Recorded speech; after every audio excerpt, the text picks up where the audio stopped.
Jaxon Kerr's hands had never trembled until the day the galaxy took everything from him. Once known as Reaper, a living nightmare who silenced entire worlds. Now he's nothing but a ghost haunting the ruins of a life he can't reclaim. His wife, Alara, his daughter, Mira, gone. They say it was an accident, a mining disaster. But Jaxon knows the truth is darker than that. And as the secrets begin to unravel, he's about to find out. The greatest enemy he's ever faced is the one who sent him to destroy everything he loves. Jaxon Kerr stood alone in the dim room of the old house on the edge of the colony, where sandstorms howled outside as if tearing the sky apart. The faint glow from an ancient hanging lamp cast light on his rugged face, highlighting the faint scar across his left eyebrow, a remnant of a mission he never spoke of. His ash-gray eyes stared at a forgotten family photo on the table. Alara, his wife, with a smile as warm as sunlight, and Mira, their 4-year-old daughter, clutching a stuffed animal. The photo was now an invisible blade, cutting into his heart with every glance. In the galaxy, Jaxon Kerr was a name that struck fear into enemies. He was the sharp edge of the Shadow Corps, humanity's covert force operating beyond the Federation's control. The Shadow Corps didn't exist on paper, a shadow army tasked with neutralizing threats that alien politicians dared not face. Jaxon, known as Reaper, had infiltrated impregnable fortresses, eliminated masterminds of sabotage, and vanished without a trace. Each mission was a dance with death, and he always led. But beneath the invincible warrior's exterior, Jaxon hid a secret. He fought not for glory, but to protect those he loved, Alara and Mira. Then everything shattered. A colonial accident, an explosion at the mining site, officially blamed on technical failure, took his wife and daughter. Jaxon was halfway across the galaxy, immersed in another mission when it happened. When he returned, he found only fragments of his life, an empty house, a cold report, and a crushing guilt that weighed like a planet. Standing in the room once filled with Myra's laughter, his hand unconsciously gripped her small, tattered stuffed bear, still faintly carrying her scent. The gesture, instinctive yet anguished, revealed a Jaxon the Shadow Corps had never seen, a man broken by loss.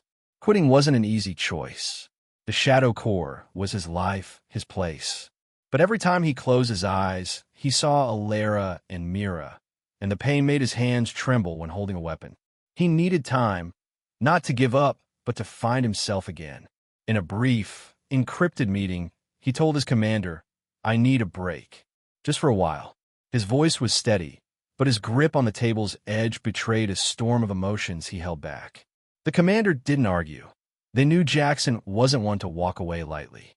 The Reaper might step back for now, but he would always belong to the shadows. As he left the room, Jaxon walked down the hallway toward the outside, where the colony's sky burned blood red. He didn't look back at the photo on the table, but Alara and Myra's faces remained etched in his mind. A sharp thought flickered through him. What if the accident wasn't an accident? He shook his head, trying to dismiss it. But deep in his chest, a small spark ignited, a promise that when time healed his wounds, he would uncover the truth. The Black Hole Tavern glowed with neon lights in green and red, filled with the scent of cosmic ale, a mix of Zyphora barley and bitter herbs, mingled with alien tobacco smoke and raucous laughter. The scarred metal walls reflected the flickering lights, giving the room a pulsing, alive feel. A diverse crowd packed the place. Human mercenaries, alien traders, and colonial miners crowded around chipped wooden tables. At the corner of the bar, Jaxon Kerr sat quietly, a cold ale in hand, his ash-gray eyes scanning the crowd without truly seeing. His fingers tapped rhythmically on the glass, each tap an effort to keep memories of Alara and Mira at bay. He'd come here to escape the haunted house, but the tavern's noise only sharpened his pain. On a wooden platform in the center of the tavern, an alien merchant named Zycar, his scaly skin shimmering like black pearls, stood tall, his piercing voice cutting through the noise like a blade. "Let's get started, ladies and gentlemen," Zycar shouted, his arms waving like a conductor. First item, a plasma dagger from Klyros, sharp as an assassin's mind. Who'll give me 500 credits? 500, 500. Who's in for 500?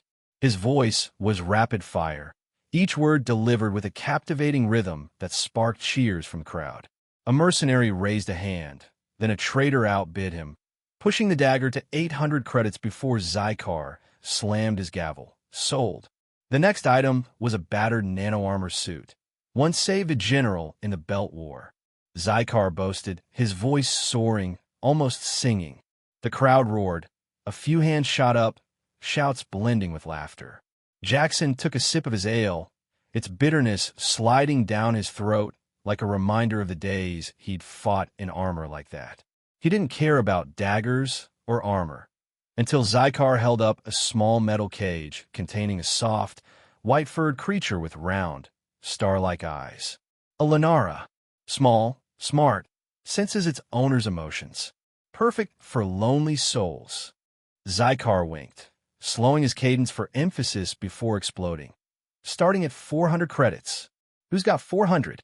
400, 400. Who'll give me 450? Jaxon froze, his ale glass tilting slightly. An image of Mira flashed in his mind. She'd always dreamed of a soft-furred pet to cuddle during sandstorms. Without thinking, he raised his hand, his voice low but sharp. 450. The crowd turned, murmurs rippling through. From across the room, a high-pitched, almost childish voice cut in. 500. It was Sinva, girlfriend of Corzin, the Velter tycoon's son. She stood on a chair, her silver hair gleaming like liquid metal, her lavish silk dress absurdly out of place in the tavern's grit. Her wide eyes sparkled with impulsive excitement, her lips curled in a smug smile, as if she was used to winning everything with a snap of her fingers. Zycar grinned, his voice accelerating. 500. 500. Who's got 600? 600. Anyone? Jaxon glanced at Sinva, his gaze cold but not hostile, just deeply weary. He raised his hand again. 600. Sinva frowned, her smile vanishing, lips pursing like a child whose toy was snatched. 700, she shouted, bouncing on her chair, prompting chuckles from those nearby. The crowd hooted, the atmosphere crackling like a boxing match. Zycar ramped up the tempo. 700. 700. Who'll give me 800? 800, come on. Jaxon took another sip of ale, the bitter taste now mingling with a stubborn spark in his chest. He remembered Alara teasing him for his stubbornness, and now it surged back. 850, he said, his voice even but sharp as a blade, his eyes locked on Zycar, ignoring Sinva. The crowd roared, some whistling. Sinva stomped her foot, her silver hair flaring, her face flushed with anger. 1,000, she shrieked, her voice trembling, clearly unused to being challenged. Zycar nearly leaped, his voice ringing like a bell. 1,000. 1,000. Who'll give me 1,200? 1,200, anyone? Jaxon tilted his head, a faint smile flickering, not of joy, but of bitter resolve. He wasn't bidding for greed, but for an ache in his heart, a memory of Mira. 1,005, he said, his voice low like a final decree, his eyes never leaving the Lunara's cage. The tavern fell silent for a moment. Sinva's mouth gaped, her eyes wide, clearly shocked by a sum far beyond her reach without Corzin's approval. She glared at Jaxon, lips pursed, then spun away, nearly tumbling off her chair in a huff. Zycar slammed his gavel, his voice booming like an explosion. Sold to the man at the bar. 1,005 credits. The crowd erupted in applause, some whistling, but Jaxon didn't care. He set his ale down, his gaze distant once more. Late at night in the colony, the blood-red sky roared with sandstorms that couldn't drown out the deathly silence in Jaxon Kerr's old house. The small living room, once alive with Myra's laughter, was lit only by the faint glow of a flickering plasma lamp. Jaxon sat in a worn armchair, his calloused hands gently cradling the white-furred Lunara he'd won at the black hole. Its round, glittering eyes stared at him, purring softly as if trying to soothe a wound it couldn't comprehend. Jaxon stroked its fur, a sad smile briefly crossing his face, but his ash-gray eyes soon sank back into memories of Alara and Mira, the only light he'd ever known. A sharp hiss cut through the air from the window. Thick white smoke poured in, carrying a sharp chemical stench, like ammonia mixed with burnt metal. Jackson's eyes narrowed. He recognized it instantly as sleep gas, the kind the Shadow Core used to neutralize targets. The Lunara hissed, its claws lightly scratching his hand in panic. Jackson's head spun, but his warrior instincts kicked in. He dropped low to the floor, pulling the creature down where the smoke was thinner. "Easy, little one," he whispered, his voice rough but calming, though his heart pounded like a war drum. He scanned the room, recalling Shadow Core training. A wet cloth was the best way to filter toxic gas. He lunged for the kitchen, grabbing a clean water jug and a rag from Hook. The smoke thickened, stinging his eyes, but he soaked the rag, wrung it out, and tied it tightly over his nose and mouth. The Lunara trembled. He quickly wet a smaller cloth and wrapped it around its muzzle, careful not to suffocate it. "Hang on," he muttered, dizziness creeping in as the gas seeped through the fabric.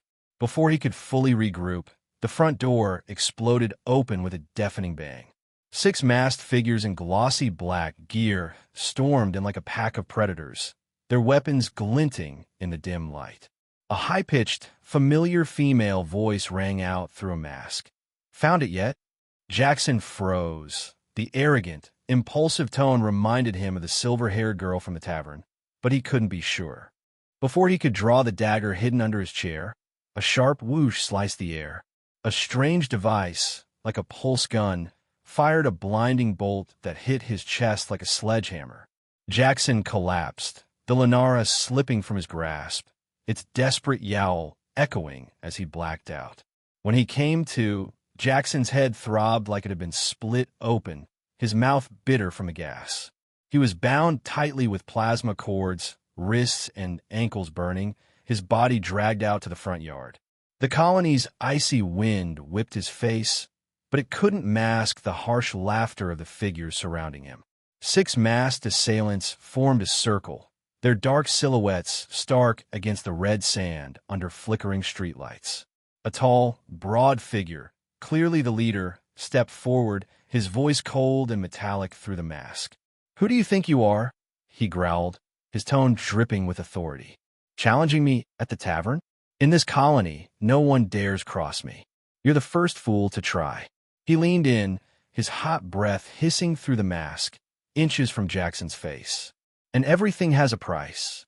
Jaxon, though bound, lifted his head, his ash-gray eyes like cold steel, unyielding.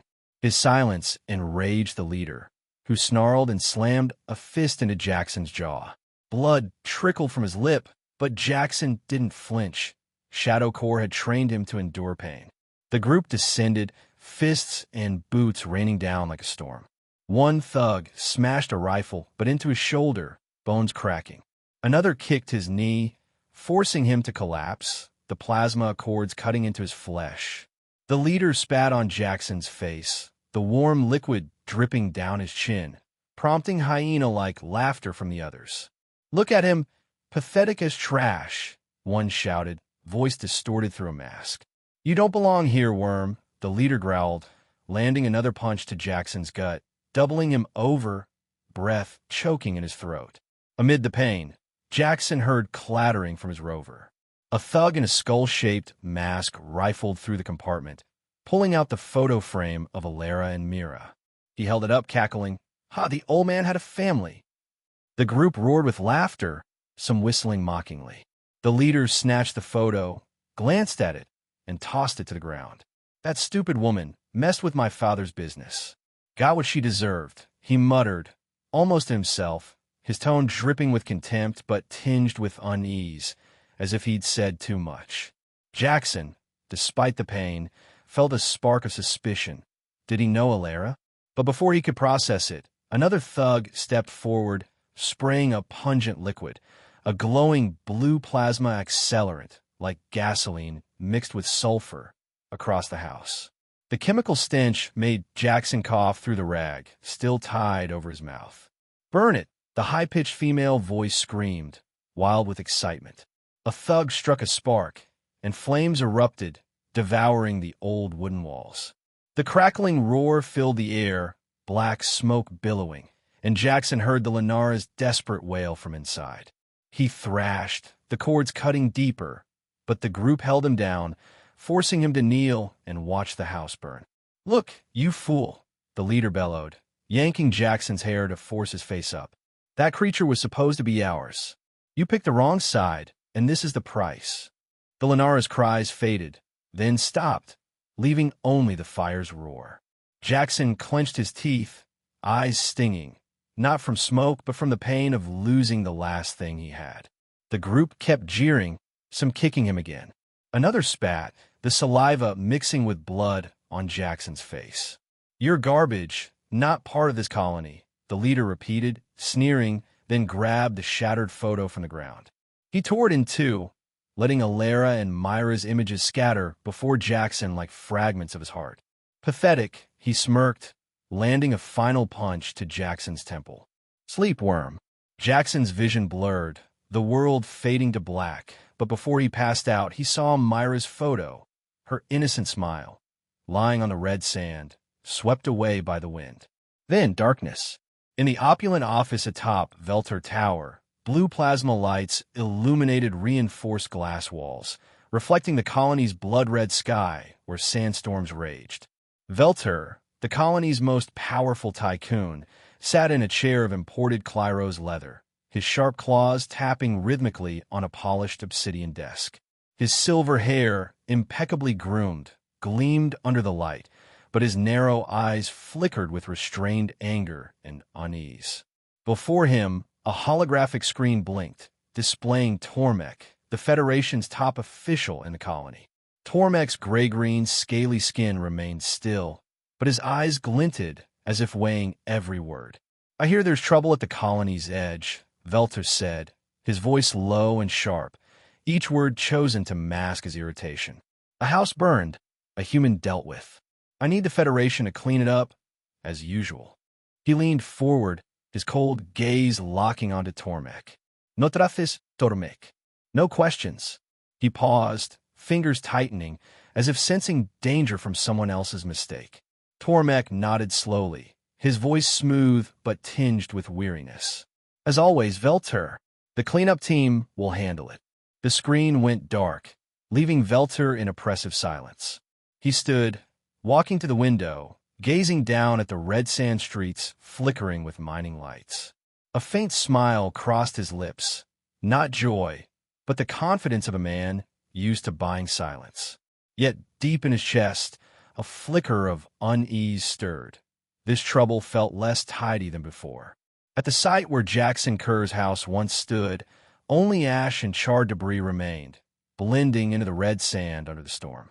A Federation cleanup team, 6 members in sealed armor, equipped with bioscanners and analyzers, landed from a patrol ship, its engines roaring over the wind. The team leader, a Vryn alien with gray skin and bulging eyes, signaled to split up and sweep the area. The air reeked of smoke and plasma accelerant, its blue glow staining the ground like ghostly blood. "Check thoroughly," the leader ordered through the comms, voice rasping. No evidence left behind. They scanned the ruins, scanners beeping steadily, finding only scorched metal and wood.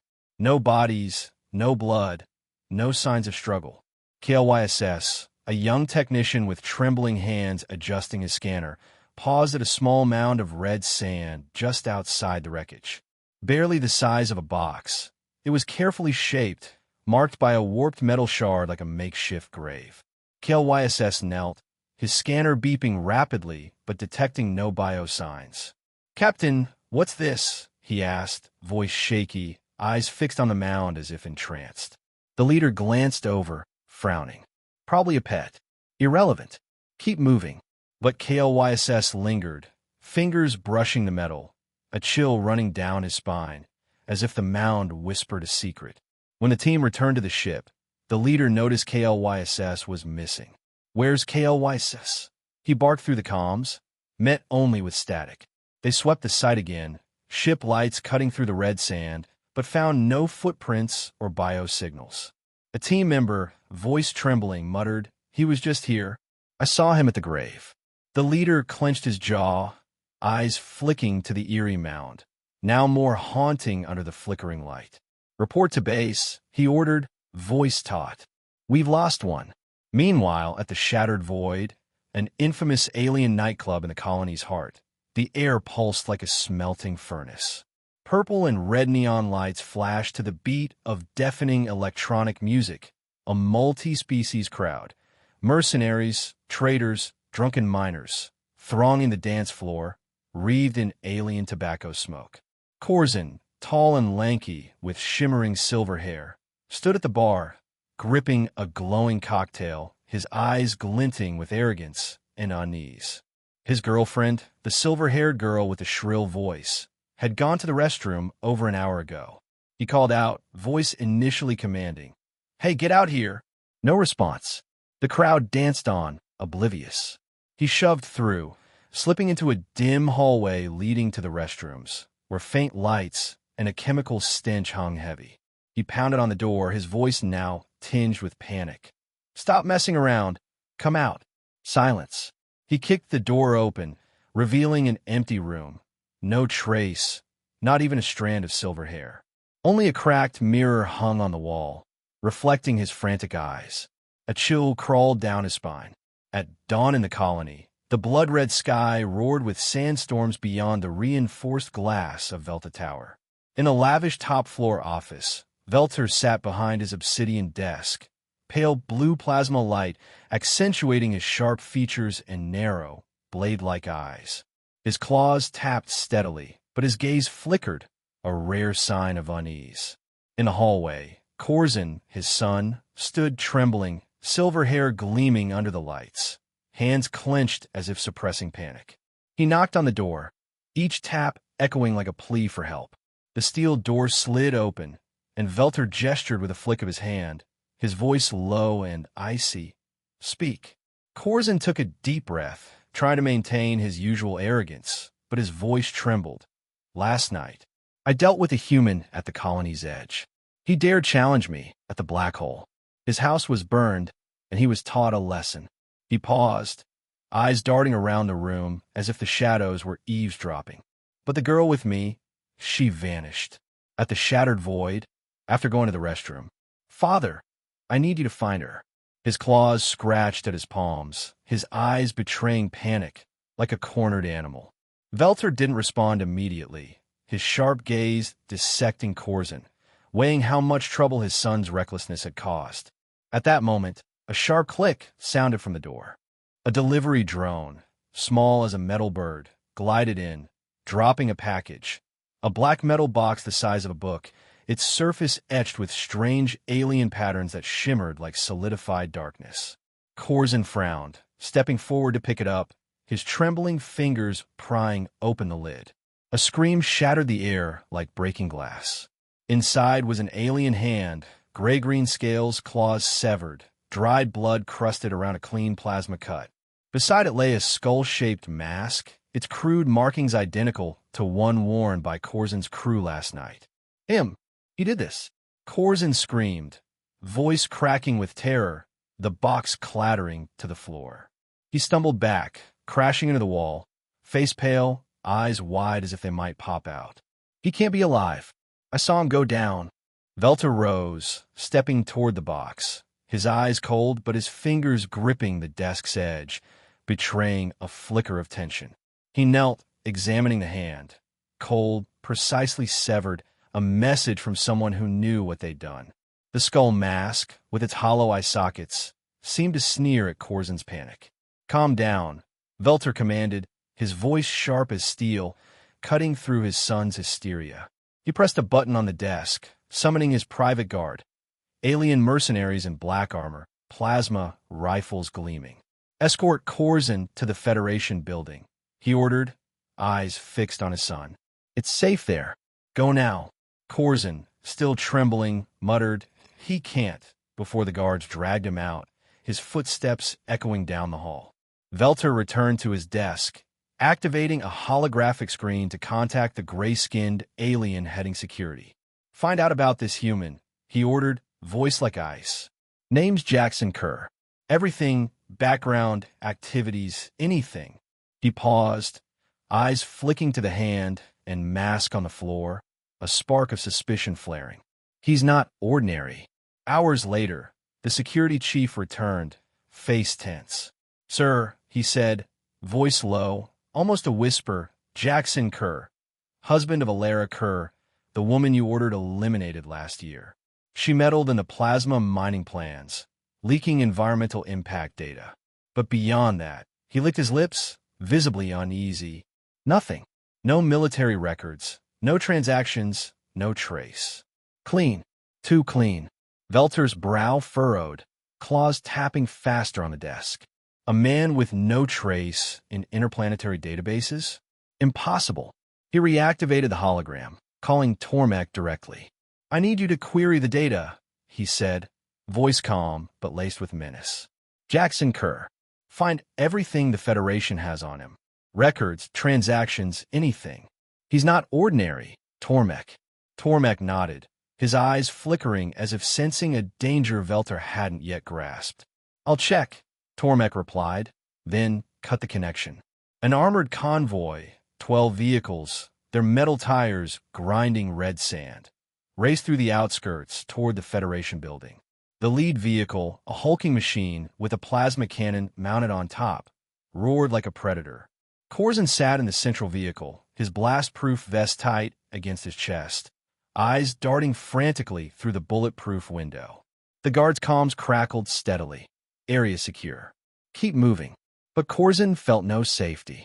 The image of the alien hand and skull mask from the package haunted him, a warning from the grave.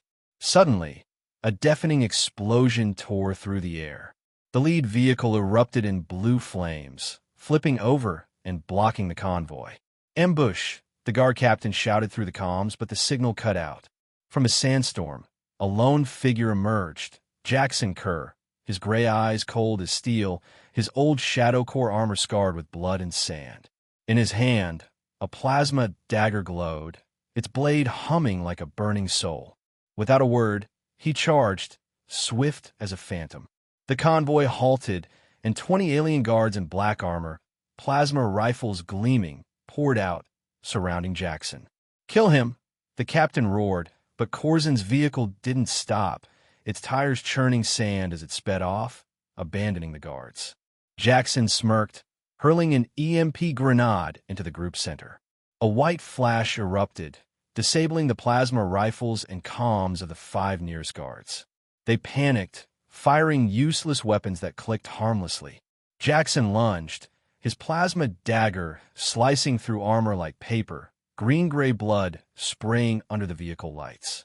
One guard roared, drawing a combat knife, but Jaxon vaulted over his shoulder, stabbing backward into his neck, yanking the blade free. The body collapsed, sand soaking up blood. The guard split, trying to encircle him, but Jaxon used the sandstorm and burning wreckage as cover.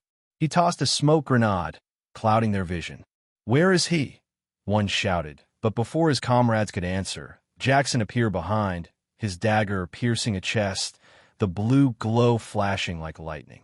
He moved relentlessly, each step calculated, targeting necks, knees, or alien nerve clusters.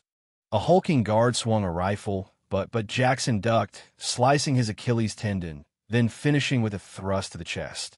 Blood splattered his face, but his eyes remained steady, cold as a killing machine. The captain, seeing his men fall like wheat, bellowed, "All at once." But Jaxon activated a cloaking device, vanishing into the storm. The guards fired wildly, plasma bolts shredding the air, but hitting only sand and vehicles. Jaxon reappeared behind a truck, hurling his dagger into the captain's throat, pinning him to the vehicle's door, blood streaming. In 5 minutes, over a dozen guards lay scattered across the red sand, bodies piled, armor shattered. Jaxon stood amid the carnage, breathing heavily, plasma dagger still glowing. He glanced toward Corzin's fleeing vehicle, lost in the storm, his eyes flashing with resolve. Not done yet. He whispered, then melted into the darkness. At the same time, in the Federation building's top office, pale blue plasma lights illuminated reinforced glass walls, reflecting the red, storm-tossed sky outside. Tormek sat before a holographic screen, fingers racing through interplanetary databases, his gray-green scales taut with tension.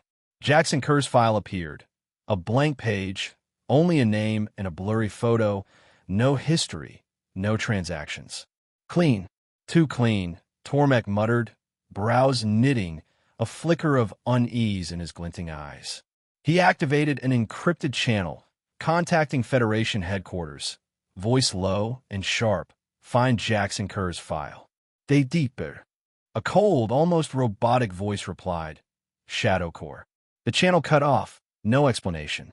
Tormek froze, breath catching, as if the room's air had been sucked out. Shadow Core. Humanity's covert phantoms, leaving no trace. Trembling, he opened another channel, calling Krenar, an old friend now a general in the interplanetary military. Krenar, Tormek said, voice wavering.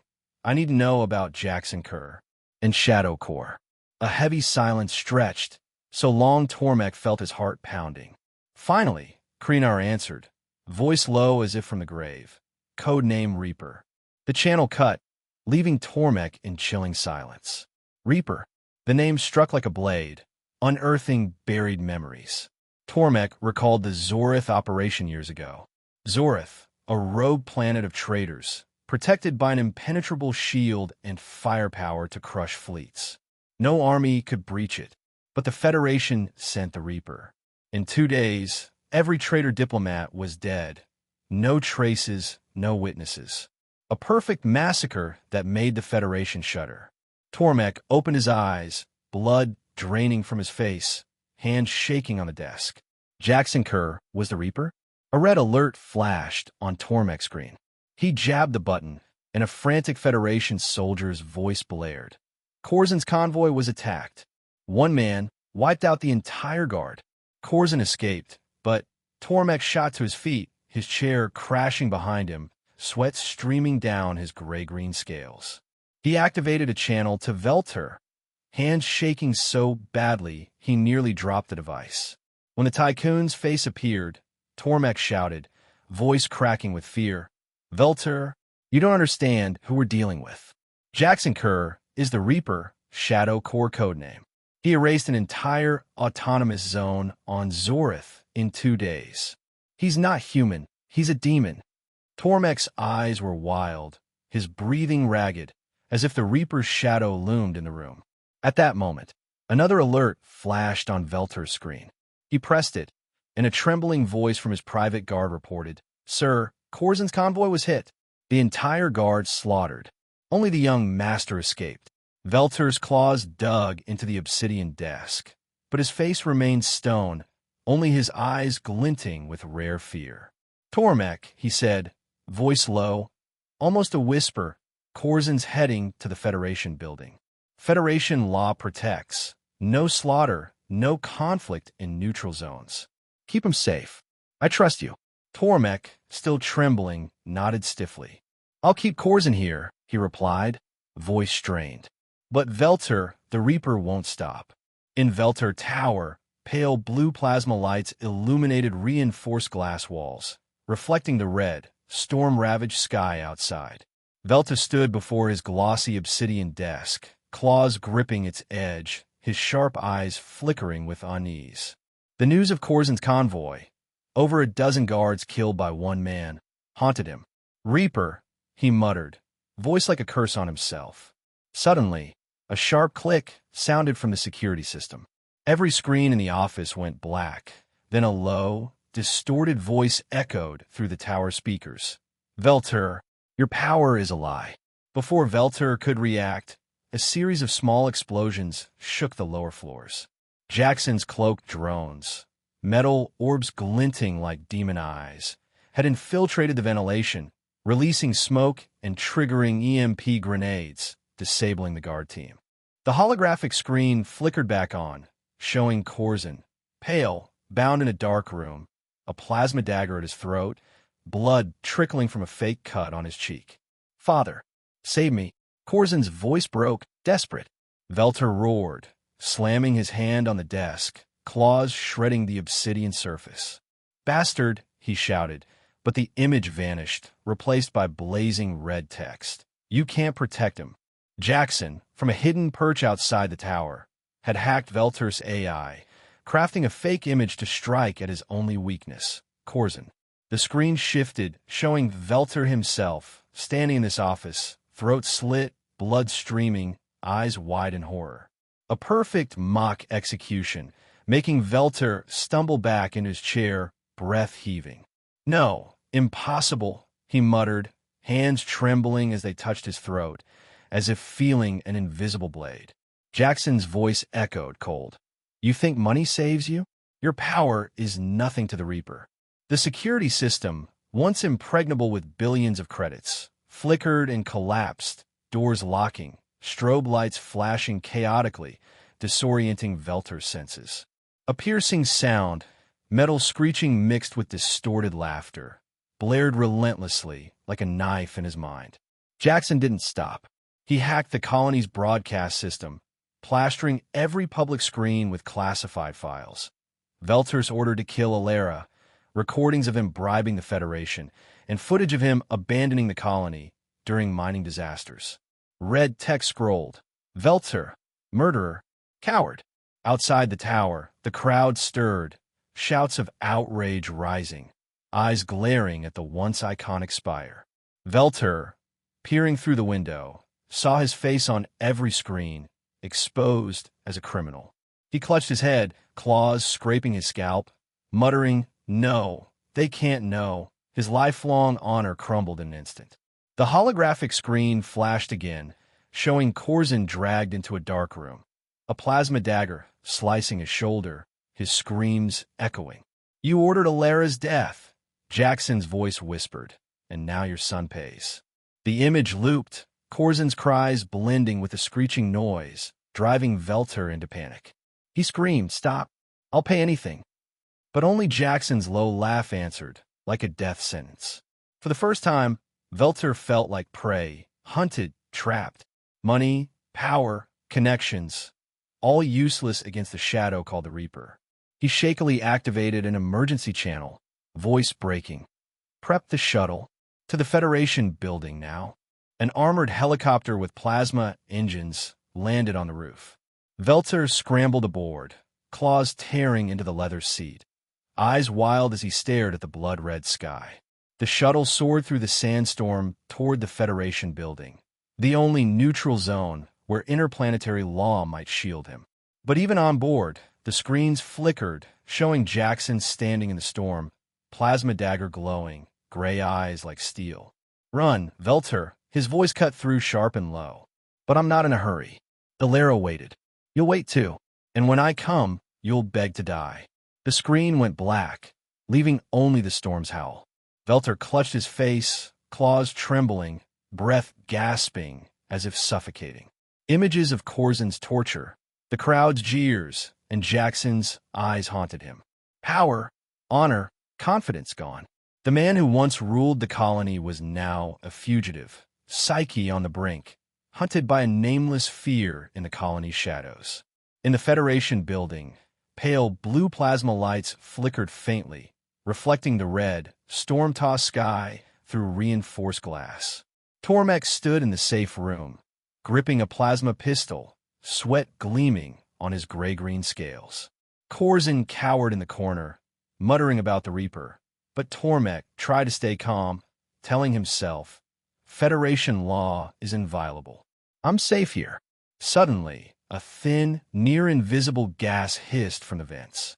Jackson's nanopheromones, programmed molecules designed to manipulate the mind, spread, seeping into Tormek's brain.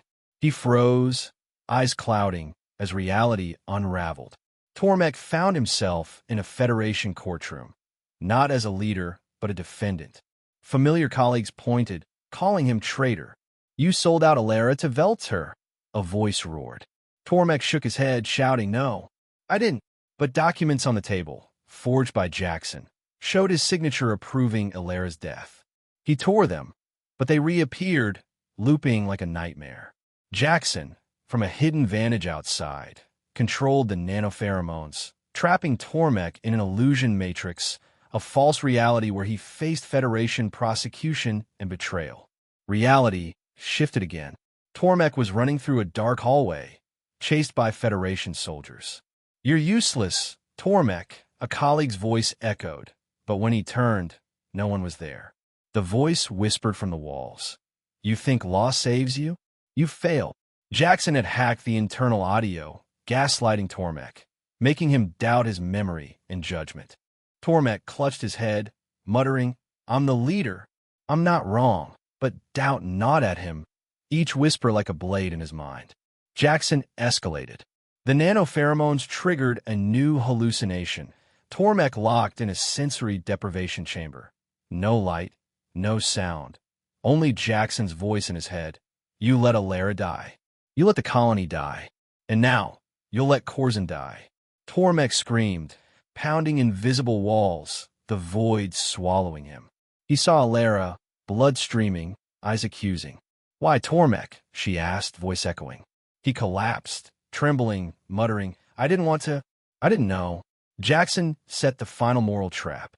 The false reality dissolved, and Tormek was back in the safe room, but a forged voice from the Federation's leader blared through the speakers. "Tormek, hand Corzin to the Reaper, or this building will be destroyed. Save the Federation, or save a criminal."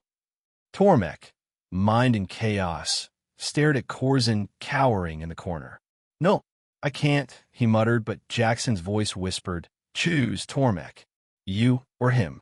The nanopheromones amplified his fear, conjuring images of the Federation building collapsing, citizens dying at the Reaper's hands. Tormek screamed, eyes vacant, lunging for the control panel. "Just hand him over, save the Federation," he mumbled, hands shaking as he unlocked the safe room door. The door hissed open, and Corzin was shoved into the dark hallway, screaming, "Tormek, you betrayed me." But Tormek collapsed, clutching his head, shrieking, "The Reaper! He's in my mind." His gray-green scales trembled, muttering endlessly, haunted by Alara, Federation law, and guilt. His psyche shattered, unable to distinguish reality from illusion. Jaxon, standing in the sandstorm outside, smirked, watching Corzin stumble in the hallway. "Your turn, Corzin," he whispered, plasma dagger flaring. In the colony's darkness, the Reaper's hunt continued. In the Federation building, pale blue plasma lights flickered weakly, reflecting the red, storm-tossed sky through reinforced glass walls. Velter, once the colony's ruling tycoon, staggered down the hallway, claws trembling as they clutched a comm device. Sweat streamed down his gray-green scales, his eyes wild, muttering, "Corzin, where's my son?" He pounded on the safe room door where Tormek had held Corzin, but only silence answered. Tormek was gone, and Corzin was nowhere. Velter roared, voice breaking, "Corzin, answer me!" But only the sandstorm's howl hissed through the glass, like the Reaper's whisper. Suddenly, a holographic screen at the hallway's end flared to life. Jaxon Kerr appeared, standing in the sandstorm, plasma dagger glowing in his hand. His gray eyes were cold as steel, lips curling in a contemptuous smile. "Velter," his voice was low, sharp, "looking for Corzin?" "He's here." The screen shifted, showing Corzin, bound, kneeling on red sand, blood streaming from a shoulder wound, eyes frantic. "Father, save me!" Corzin screamed, voice faltering. Velta lunged at the screen, claws scraping the glass, shouting, "You bastard! Release my son!" But Jaxon only laughed, voice low. "Want to save him? Come outside. Main gate. Alone. Or will you hide like a coward forever?" Velter stumbled back, breath heaving, eyes darting to the bulletproof glass where Federation law protected him. "You can't touch me here," he muttered, voice shaking. Jaxon tilted his head, as if reading his mind.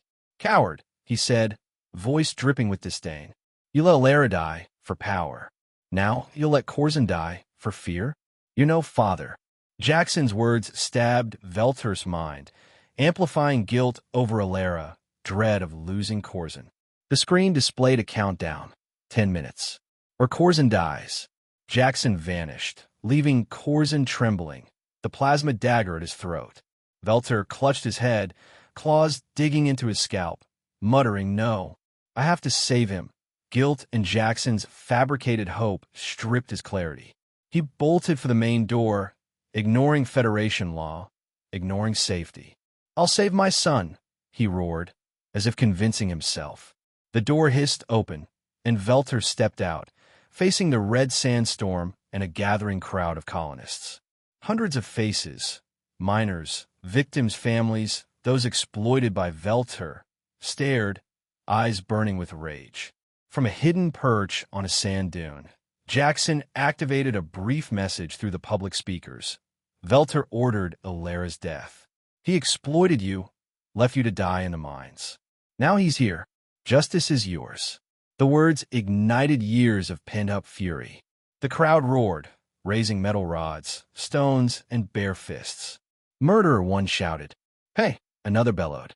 Velter retreated, eyes wild, but the Federation gate locked, cutting off escape.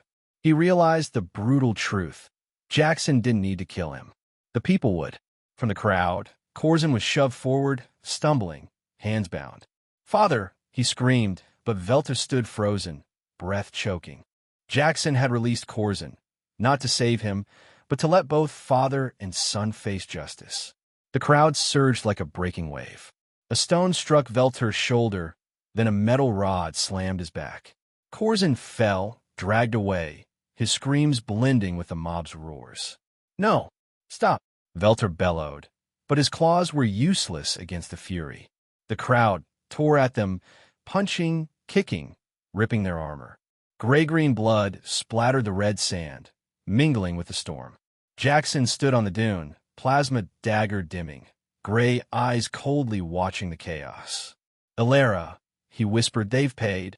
He turned, vanishing into the sandstorm, leaving Velter and Corzin to the mob. Once victims, now executioners. In the colony's darkness, justice was served with blood and rage.